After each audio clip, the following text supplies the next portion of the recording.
2026 के जो विधानसभा चुनाव हैं कई मायनों में वो खास हैं और अब अलग अलग प्रेडिक्शंस उसके आने लगे हैं। सबसे पहले मैं आपको बता दूं ये सट्टा बाज़ार का प्रेडिक्शंस है, तो इस पर बहुत ज़्यादा इसे सिर्फ समझने के लिहाज से अगर देखा जाए तो बेहतर रहेगा। तो क्या सट्टा बाज़ार से प्रेडिक्शन मिल रहा है, बंगाल से तमिलनाडु तक किसकी सरकार बन रही है, और अगर ये आ गए, ये प्रेडिक्शंस आ गए तो समझिए कि कोई बड़ा खेला भी हो सकता है। सट्टा बाज़ार के अनुमान ने एक तरह से आग लगा दी है, तो कौन झुलसेगा, कौन खुशियां मनाएगा, ये एक बड़ा सवाल रहेगा। नमस्कार, मैं ललित प्रजापति। बताते हैं आपको, असेंबली इलेक्शंस दरअसल 5 राज्यों के जो 2026 विधानसभा चुनाव हैं वो लगभग फाइनल मोड में है।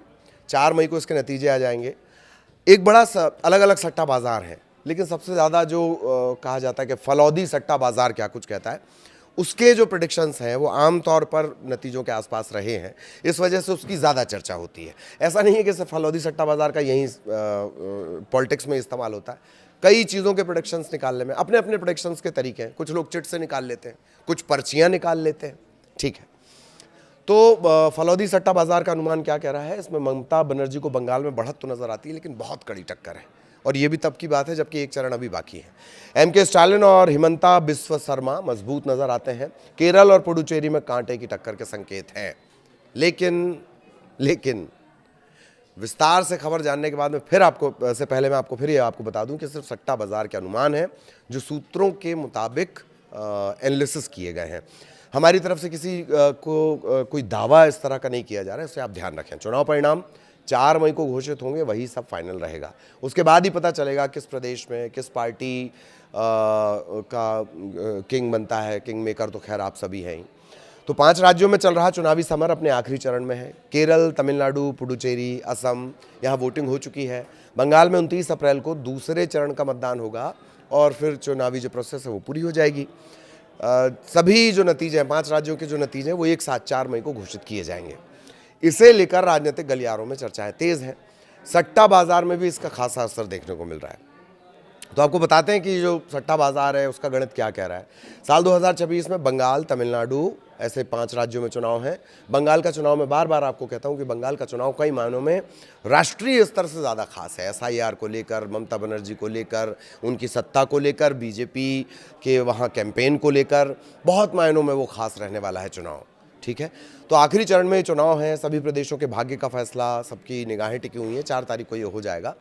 तो चुनावी सरगर्मी के साथ ही सट्टा बाज़ार में भी उफान उठना शुरू हो जाता है, और नतीजों के आखिरी दिनों में ये जो शबाब पर ये पहुंच जाता है। प्रेडिक्शन जो है 2026 के सबसे बड़े चुनावी संग्राम को लेकर भी कुछ ऐसा ही देखने को मिल रहा है। प्रमुख सट्टा बाज़ारों में बंगाल से लेकर तमिलनाडु तक परिणामों की बातें होने लगी हैं। अनुमान तेज़ी से आने शुरू हो गए हैं। राजनीतिक पार्टियाँ, देश की आम जनता की धड़कनें तेज़ हो गई। अच्छा, चुनाव हमारे यहाँ ऐसा है ना, कोई जीते कोई हारे पर चर्चा पूरा देश करता है। अब सूत्रों की माने तो चुनाव के नतीजे आने से पहले सट्टा बाजार में किस तरह की सरगर्मियां हैं, फलौदी सट्टा बाजार क्या कह रहा है। इस बार बंगाल में दीदी की कुर्सी पर खतरे के संकेत हैं। आज़ादी के बाद सबसे ज़्यादा वोटिंग यहाँ पर हुई है, करीब 93%, 93%। आज़ादी के बाद सबसे ज़्यादा वोटिंग तमिलनाडु में भी हुई है। तो दीदी की कुर्सी पर खतरे के संकेत है। सट्टा बाजार में ममता बनर्जी अभी भी बढ़त पर तो हैं, 150 सीटों के आसपास वो नज़र तो आती हैं, लेकिन बीजेपी 120 सीटों से ऊपर नज़र आ रही है सट्टा बाजार के मुताबिक, ठीक है। इसके चलते अनुमानों ने कांटे की टक्कर दिखाई है। दोनों पार्टी के नेताओं के दिलों की धड़कनें तेज है। वो नेता स्वीकार भले ही ना करें, देखते सब हैं। आपको ये भी बता दें कि चुनाव होने के बाद सट्टा बाजार ने TMC को काफ़ी मजबूत दिखाया था। कुछ ऐसे सर्वे भी आए थे। उसके बाद से लगातार TMC का जो ग्राफ है वो धीरे धीरे नीचे गिरा है। तमिलनाडु चुनाव बहुत चौंकाने वाला है। त्रिकोणीय मुकाबला यहाँ पर बताया जा रहा है। सट्टा बाजार की माने तो पिछली बार की तरह इस बार भी MK स्टालिन एक तरफा मुकाबला जीतते हुए तो नजर आते हैं। वहीं AIADMK की अगुवाई वाला जो NDA गठबंधन है वो संघर्ष करता हुआ नजर आता है। दूसरी तरफ अभिनेता से जो नेता बने हैं TVK के प्रमुख विजय, उनकी रणनीतिक पारी ठीक ठाक होने का अनुमान है, लेकिन सीटों के लिहाज से वो दहाई से कम अंकों में सिमटते हुए नजर आ रहे हैं। इससे पहले जो कुछ सर्वे हुए थे इलेक्शन के ऐलान के साथ, उसमें भी वो पीछे ही नजर आए थे। टीचर, इस तरह की फिल्म है उनकी। फलौदी सट्टा बाजार के गणित के मुताबिक डीएमके को 145 सीटें 145 से 150 का अनुमान लगाया जा रहा है। एआईडीएमके को 50 से 60 सीटों तक निपटा हुआ दिखाया जा रहा है। राजनीति में डेब्यू करने वाली टीवीके को 8 से 10 सीटें ही दी जा रही हैं। शर्मा, असम की बात करेंगे। शर्मा में उनका जो असम में शुरुआत से ही जो शर्मा सरकार है वो कांग्रेस के मुकाबले मजबूत नजर आ रही थी। सट्टा बाजार के आंकड़े भी इसी तरफ की इशारा कर रहे हैं। सूत्रों की माने तो जो राजस्थान का मशहूर फलौदी सट्टा बाजार है, आंकड़ों के लिहाज से देखा जाए तो हिमंता बिस्वा शर्मा के नेतृत्व वाली बीजेपी गठबंधन 90 से ज़्यादा सीटें जीत रही हैं। दूसरी तरफ कांग्रेस का जो गठबंधन है सट्टा बाजार में, उसके लिए 30 से 35 सीटों का अनुमान जताया जा रहा है। इस बार भी कांग्रेस को मजबूरन विपक्ष में बैठना पड़ेगा फलौदी सट्टा बाजार के हिसाब से। पुडुचेरी को लेकर सट्टा बाजार की तरफ से जो भविष्यवाणी की जा रही है कि इस बार चुनाव में एन रंगास्वामी की जो चुनाव जीतने की राह है वो मुश्किल हो सकती है। फलौदी सट्टा बाजार यहाँ रंगास्वामी के नेतृत्व वाले एनडीए को तो बढ़त दिखा रहा है गठबंधन को, लेकिन इंडिया गठबंधन भी इसके अनुमान के मुताबिक कुछ ज़्यादा पीछे नज़र नहीं है, मतलब कट टू कट चल रहा मामला। ऐसे में पुडुचेरी में मुकाबला बहुत दिलचस्प रहने का अनुमान है। फिल्मी पर्दे को छोड़कर राजनीतिक मंच पर उतरे विजय कुमार अपनी पार्टी टीवीके के साथ किंग मेकर की भूमिका में पुडुचेरी में नजर आ सकते हैं।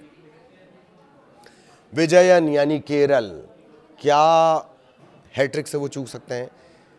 केरल से केरलम में इस बार, केरल से जो केरलम बन गया है, इस बार एलडीएफ और यूडीएफ के बीच आर पार का मुकाबला बताया जा रहा है। दूसरी तरफ पीएम मोदी से लेकर गृह मंत्री अमित शाह तक बीजेपी की जड़ें सबसे शिक्षित प्रदेश में मजबूत करने के लिए उतरे जरूर है। हालांकि कितना कमाल होगा कितना नहीं होगा इस पर थोड़ा डाउट संशय ये सट्टा बाजार दिखाता है। इसके आंकड़ों के मुताबिक केरला में यूडीएफ की वापसी के अनुमान लगाए जा रहे हैं। सट्टा बाजार में यूडीएफ को 80 से 85 सीट मिलने का अनुमान है और एलडीएफ के खाते में 60 से 65 सीट जाती हुई नजर आ रही हैं। फलौदी सट्टा बाजार की तरफ से बीजेपी को केवल 1 से 2 सीटों के बीच निपटा हुआ दिखाया गया है, लेकिन यह ध्यान रखें कि बीजेपी ने लोकसभा में वहाँ कामयाबी हासिल की है, एक दूसरा जो निकाय चुनाव है वहाँ पे भी बीजेपी ने कामयाबी हासिल की है। मैं आपको फिर दोहरा दूँ, ये फलौदी सट्टा बाज़ार, राजस्थान का जो फेमस फलौदी सट्टा बाज़ार है, ये उसके प्रेडिक्शंस हैं, लेकिन देश इतना चुनावी रंग लिए हुए है ना कि हम हर चीज़ सुनना चाहते हैं, भविष्य इतना जल्दी जानने की इच्छा होती है, हर बात हम जानना चाहते हैं। इसी वजह से फलौदी सट्टा बाज़ार क्या कह रहा है चुनाव को लेकर वो हमने आपको बताया। बाकी मालिक आप हैं, पब्लिक आप हैं, जनादेश आपका। 4 तारीख को अपन उस पर चर्चा करेंगे और जब चर्चा करेंगे तो फलौदी सट्टा बाज़ार की भी चर्चा हो जाएगी। बताते हैं आपको, असेंबली इलेक्शंस दरअसल 5 राज्यों के जो 2026 विधानसभा चुनाव हैं वो लगभग फाइनल मोड में है। 4 मई को इसके नतीजे आ जाएंगे। एक बड़ा अलग अलग सट्टा बाज़ार है, लेकिन सबसे ज़्यादा जो कहा जाता है कि फलौदी सट्टा बाज़ार क्या कुछ कहता है, उसके जो प्रेडिक्शंस हैं वो आमतौर पर नतीजों के आसपास रहे हैं, इस वजह से उसकी ज़्यादा चर्चा होती है। ऐसा नहीं है कि सिर्फ फलौदी सट्टा बाज़ार का यहीं पॉलिटिक्स में इस्तेमाल होता है। कई चीज़ों के प्रेडिक्शंस निकालने में अपने अपने प्रेडिक्शंस के तरीके हैं। कुछ लोग चिट से निकाल लेते हैं, कुछ पर्चियाँ निकाल लेते हैं, ठीक है। तो फलौदी सट्टा बाज़ार का अनुमान क्या कह रहा है, इसमें ममता बनर्जी को बंगाल में बढ़त तो नज़र आती है, लेकिन बहुत कड़ी टक्कर है, और ये भी तब की बात है जबकि एक चरण अभी बाकी है। एमके स्टालिन और हिमंता बिस्वा शर्मा मजबूत नजर आते हैं। केरल और पुडुचेरी में कांटे की टक्कर के संकेत हैं। लेकिन विस्तार से खबर जानने के बाद में फिर पहले मैं आपको फिर ये आपको बता दूं कि सिर्फ सट्टा बाजार के अनुमान है जो सूत्रों के मुताबिक एनालिसिस किए गए हैं। हमारी तरफ से किसी कोई दावा इस तरह का नहीं किया जा रहा है, इससे आप ध्यान रखें। चुनाव परिणाम 4 मई को घोषित होंगे, वही सब फाइनल रहेगा। उसके बाद ही पता चलेगा किस प्रदेश में किस पार्टी का किंग बनता है। किंग मेकर तो खैर आप सभी हैं ही।